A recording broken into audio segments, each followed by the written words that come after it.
নমস্কার বন্ধুরা, education culture YouTube চ্যানেলে তোমাদের স্বাগতম।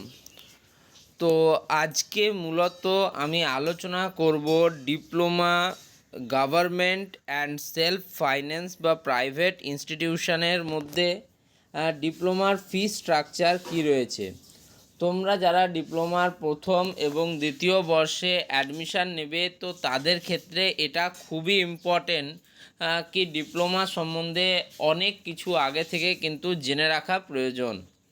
এবার আসি ডিপ্লোমা স্টুডেন্টদের ক্ষেত্রে এই ফি স্ট্রাকচার এতটাই ইম্পর্টেন্ট কেন। তো দেখো, ডিপ্লোমা স্টুডেন্টরা কিন্তু বেশিরভাগ দুটো ক্যাটাগরি স্টুডেন্ট হয়।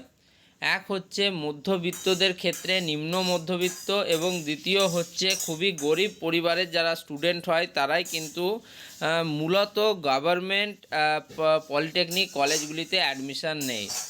প্রাইভেটের ক্ষেত্রে যদি বলি, সেক্ষেত্রে অনেকে কিন্তু উচ্চ মধ্যবিত্ত বা যারা বড় মানুষের ছেলে তারাও কিন্তু অ্যাডমিশান নেয়। বাট গভর্নমেন্টের ক্ষেত্রে বেশিরভাগ ক্ষেত্রে দেখা গেছে যারা মেধাবী অথচ কিন্তু যাদের আর্থিক দুর্বলতা রয়েছে তারাই কিন্তু ভালো রেজাল্ট করে গভর্নমেন্টে অ্যাডমিশান নেয়। তো এবার তোমাদের একটা কথা বলি যে ডিপ্লোমা ফি স্ট্রাকচার এবং ডিপ্লোমা পড়তে কত টাকা খরচা হবে, সেই দুটো কমপ্লিটলি কিন্তু আলাদা বিষয়। যদি তোমাদের কমপ্লিট জানতে হয় যে কমপ্লিট 3 ইয়ার্স ডিপ্লোমা করতে গেলে বা 2 ইয়ার্স ডিপ্লোমা করতে গেলে কত টাকা খরচা হতে পারে, তো সেই রিলেটেড 2023 সালে আমি কিন্তু একটা ভিডিও বানিয়ে দিয়েছিলাম। এবং তোমরা যদি চাও সেটা কিন্তু আমি আমাদের কমিউনিটি যে ট্যাব রয়েছে সেখানেও কিন্তু পোস্ট করে দেব। তোমরা সেখান থেকে একটু দেখে নিও, সেখানে একদম ডিটেলসে পাই টু পাই বলা আছে। এবার আসি 2024-25 শিক্ষাবর্ষের ফি স্ট্রাকচারের বিষয়ে। তো দেখো, মূলত যদি বলি 2023 সালের ডিপ্লোমা ফি স্ট্রাকচার এবং 2024 সালের ডিপ্লোমাতে ফি স্ট্রাকচারের কিন্তু খুব বেশি হেরফের হয়নি, মানে একদমই হেরফের হয়নি বলতে পারো, সেম রয়েছে। তো এখানে ফি স্ট্রাকচারে মূলত টিউশন ফিজের কথা উল্লেখিত থাকে। তাই দেখো, তোমরা এখানটা দেখলেই বুঝতে পারবে যে এখানে শুধু টিউশন ফিজের কথাই কিন্তু বলা হয়েছে। ফি স্ট্রাকচারের ক্ষেত্রে আমরা দেখি যে গভর্নমেন্ট এবং গভর্নমেন্ট স্পন্সার্ড পলিটেকনিকের একটা আলাদা ফি স্ট্রাকচার থাকে, এবং সেলফ ফাইন্যান্স বা প্রাইভেট ইনস্টিটিউটগুলির একটি আলাদা কিন্তু তোমাদের ফি স্ট্রাকচার থাকে। এবার তুমি যদি দেখো যে গভর্নমেন্ট এবং গভর্নমেন্ট স্পন্সার্ড যে ইনস্টিটিউটগুলি রয়েছে সেখানে সবথেকে কম থাকে তাদের কিন্তু টিউশন ফিজ, যেটা কিন্তু খুব ইম্পর্ট্যান্ট। হাইলি কোয়ালিফাইড টিচাররা সেখানে পড়ান, কিন্তু টিউশন ফিজ অত্যন্ত কম। দেখো, এমনকি টিউশন ফিজ হচ্ছে প্রত্যেক মাসে 50 টাকা হিসেবে। সেই হিসেবে তোমাদের কিন্তু ইয়ারলি পড়ছে, তোমরা বলতেই পারো যে 600 টাকা কিন্তু তোমাদের ইয়ারলি দিতে হচ্ছে for the purpose of tuition fee হিসেবে। এবার আসি, যদি তোমরা সেলফ ফাইন্যান্স বা প্রাইভেট ইনস্টিটিউটে অ্যাডমিশান নাও সেক্ষেত্রে কি হবে।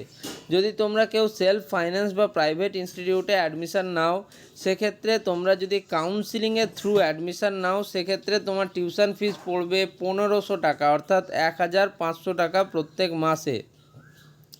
আর যদি তুমি ম্যানেজমেন্ট কোটা থ্রু অ্যাডমিশান নাও, যেটাকে আইএমসি কোটা অনেকে বলে থাকে, তো যদি ম্যানেজমেন্ট কোটা থ্রু অ্যাডমিশান নাও তাহলে টিউশন ফিস পড়বে 2500 টাকা প্রতি মাসে।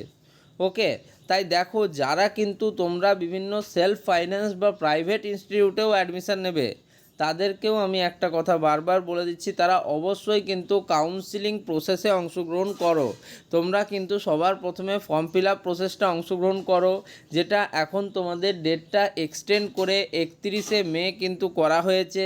তো সেই হিসেবে তোমাদের কাছে আরও কিছুটা সময় আছে, তোমরা এই সময়ের মধ্যে অবশ্যই তোমাদের ফর্মটা ফিল আপ করো। অ্যান্ড দেন তোমাদের কিন্তু এর পরের যে স্টেপ সেটা হচ্ছে তোমাদের র্যাঙ্ক কার্ড পাবলিশ হওয়া। সেটা কিন্তু একটা গুরুত্বপূর্ণ স্টেপ, এবং র্যাঙ্ক কার্ড পাবলিশ হতে মোটামুটি তোমাদের এই যে ফর্ম ফিল আপ তার 15 দিন থেকে 1 মাসের মধ্যে কিন্তু তোমরা র্যাঙ্ক কার্ড পেয়ে যাবে। তো তোমরা বুঝতেই পারলে যে টিউশন ফিস 2023-এ যা ছিল 2024-এও সেম রয়েছে। তো সেই হিসেবে টিউশন ফিস নিয়ে খুব বেশি ঘাবড়াবার কিছুই নেই। এবার যে সমস্ত স্টুডেন্টরা TFW কোটা বা টিউশন ফিস ওয়েভার স্কিমের আন্ডারে বিভিন্ন গভর্নমেন্ট এবং গভর্নমেন্ট স্পন্সার্ড পলিটেকনিকগুলিতে অ্যাডমিশান নেবে, সেক্ষেত্রে তার এই যে টিউশন ফি ফিস সেটাও কিন্তু গভর্নমেন্ট দ্বারা মাফ করে দেওয়া হবে, কোনো টাকা নেওয়া হবে না।